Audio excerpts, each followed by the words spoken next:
I am the truth. I am the truth. I am the truth. Let me set the scene. Baghdad, 922 AD, a man is being executed. His body systematically sliced into pieces, crimson rivers teaching the grains of sand how to dress. At every slice, he utters the words, I am the truth, irrevocable and immovable. Mansur Al-Hallaj was executed by the Abbasid Caliphate, slowly, with bouts of painful torture punctuating his long death, yet he remained in an ecstatic frenzy, never ceasing to repeat his mantra, I am the truth, the proclamation of which led in the first place to his decade of imprisonment and eventual death. 1,090 years ago to even this month, that scene was seared into Baghdad's historical memory. Al-Hallaj was a philosopher, a mystic, and a pronounced poet. His proclamation, I am the truth, was taken to be equating himself with God. Now, whether or not this is the actual case is beyond this talk, and what's important for us is that this controversy has bestowed Al-Hallaj with eminence and power. The Abbasid Caliphate could not silence him, and to this day he remains a potent symbol of martyrdom, a recognized philosopher, but most crucially for us, a man who adopted the spoken word and who has not been let down by the legacy it has created for him. Here, spoken word acts as a historical monument, a relic from an unimaginable time, and a marker of power. The power of a single man to stand up to an encroaching state authority. This is the power of the spoken word. Hallaj used it to complement his philosophy, to explore his religion, and to express his faith. But how do we get to that point? How do we formulate and eventually create power through poetry? Clifford Geertz, in one of his pieces, said that anthropologists were miniaturists. They look at the tiny details of life, and that historians were muralists, looking at the vast, sweeping processes and events.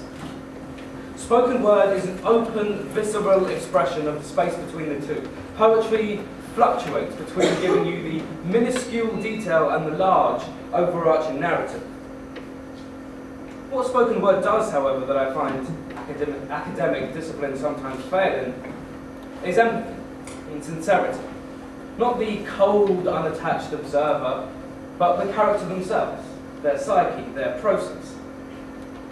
Case in point, I found myself not 2 weeks back now looking into the eyes of a middle-aged man, surveying the creases and crevices of his skin, his stoned blank expression with thick broomstick moustache as he served me 4 wings and chips in a grimy chicken shop on Oldham Road. The faded red of his shirt matched his cap. It was a watered-down, mutilated and fatigued version of the original fast food dream. But beyond his appearance was a legacy, a culture, a language, and I had come literally face to face with post-colonialism, and it was serving me chicken and chips. The ironies are far too small for history, and the sadness, genuine sadness that I felt, is too unprofessional for anthropology. What is left is a nascent poem, dancing into and out of my consciousness. Yet inspiration for spoken word is not merely confined to the content, but also the rhythms and styles of poetic expression. Where better, therefore, to witness the rhythms of the world than in London, with myriad accents and dialects that can all serve as potential bases for spoken word pieces. Harnessing various languages and their respective melodies is a nod to the multilinguistic and multicultural London street. It is an open and political acceptance of this cityscape that surrounds us. After all, where would I be without my local Algerian cafe that shows all the football games and serves up a mean lentil soup? Where else can one hear the deafening overtures to television referees and a chorus of Algerian protests? There is a vivid Arabic, tinged with colonial French, but aside from both influences, Café des Amis is a displaced national institution, where Algerian football games are soundtracked by the earthy cries of "never a penalty" and "more minty" in the flowing discus of the Algerian tongue. The contours of this accent lend themselves perfectly to football commentating in this room, whether professional or not. And the various accents, all sharing one heritage, make the cafe an incredible place to study rhythm and melody of the spoken word. Zinedine Zizou Zidane is the spiritual father, an honorary president, if you will, and the pride of statements like "he is Algerian," you know, make the cafe the perfect place to study cadence and inflection of the spoken word. However, spoken word is not merely content. It's not merely rhythm, but it is a complete bodily expression of hands, arms, legs, sometimes even feet. A stage performer, the moment they enter the arena, must be willing to give 100% of their physical selves through the poem to the audience. London again provides a multitude of inspiration on this front. Street performers and buskers, who are often considered with an amusement tinged with pity, represent a lifestyle by which one earns on the degree to which they entertain people.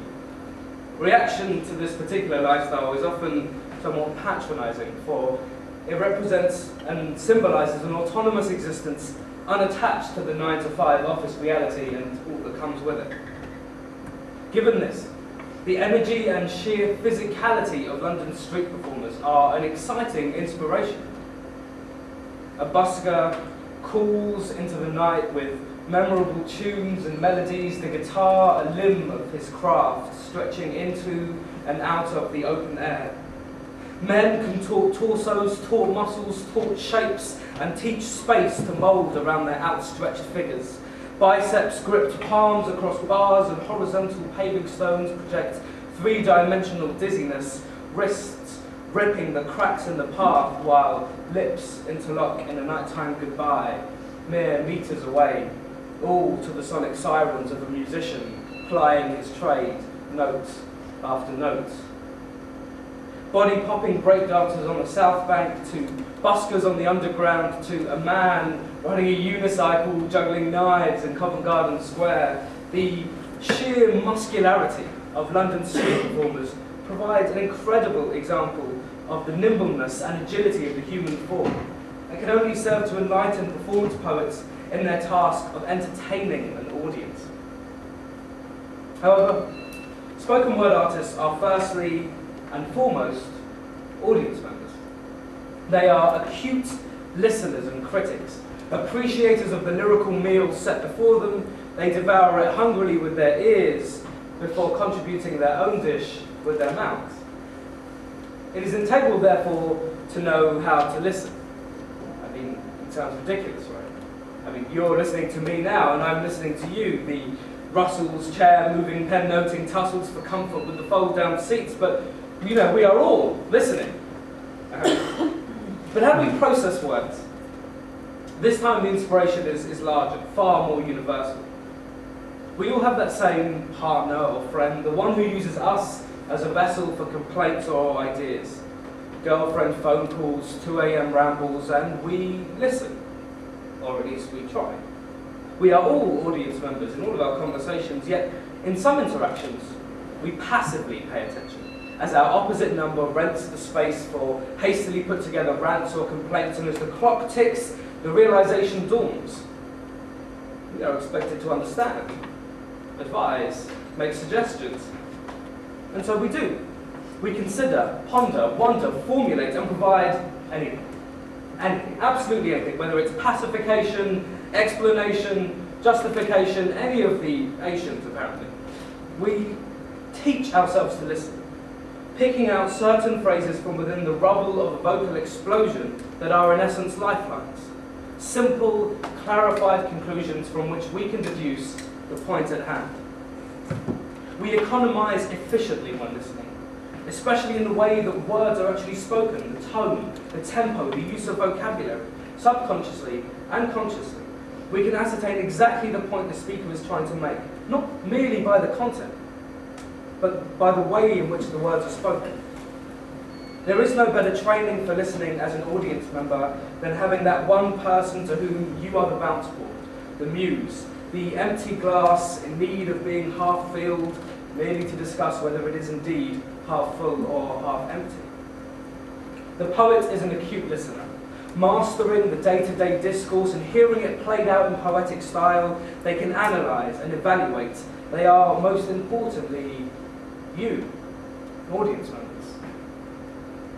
I'd like to finish off by offering to you a complete piece of self-written poetry, which I've conveniently placed in the library over here. It is inspired by the things that I've discussed in this talk. It is inspired in content by sincerity and empathy. It's inspired in rhythm by a cultural expression, in physical expression by the stillness and solidarity of the London street artist, and it is inspired mostly by my listening to other poets and other people, and it is called Twisting Toffees. Ah, he used to say, when twisting the toffee in his rough, rich tea biscuit dipping fingers like clock hands, he would turn the sweet round and around, curling it in his tender, time-worn palms till it yielded, stretched across like a golden rope, and broke. I would wondrously watch my grandfather's theatre, but I would watch him do anything. Watch him search in cupboards for tea bags, watch him pray with head to the ground, watch him smoke a cigarette, and even ask to try, watch him cry at the television screen, showing images of Mecca. But he would twist that toffee and he used to say, as though it were a lifetime's effort, as though it were marble or steel in his hands, as though he were as old as I never knew him to be. I recall his finger, guiding me through ancient Arabic script, line by line. It wasn't as backward back then. Repeating words, Alhamdulillah, me articulating after Alhamdulillah, Bismillahir Rahmanir Rahim, a process of parrot repetition till ingrained in my mind was the Arabian virtue of yesteryear. First and foremost, he taught me to read, because the first word in the Quran is read. Old habits die harder than new dreams. I remember him only in small bites, in small, sweet memories like those toffees he used to twist, and I replay those moments, now incomplete, residual memory, a VHS, except your voice is gone. I cannot hear you speak, not even the Arabic you so beautifully knew and grew within me, and I cannot smell you anymore, but I think if I try hard enough, I just about remember a dull, smoke-scented room, but worst, I cannot see you. I cannot see you the way my hungry mind wants to. A 7-year-old loving grandson's view is different, because I am a man now, with thoughts and views, with your upbringing, but with my life, and I have changed. From the small, obedient son you fostered into a man who can twist his own toffees, but I miss you. I miss you like I miss God, because I never knew Allah the way you did, and I only knew my grandfather like any grandson. Posthumous eulogies waken my spirit, and I realise that what I crave are your relics, your nostalgia, your eloquence. You spent time forging my Arab tongue in the heat of your heart, yet never had the time to place it in my mouth, but I want to talk to you in Arabic. Kayfa halik? Kayfa halik, how are you?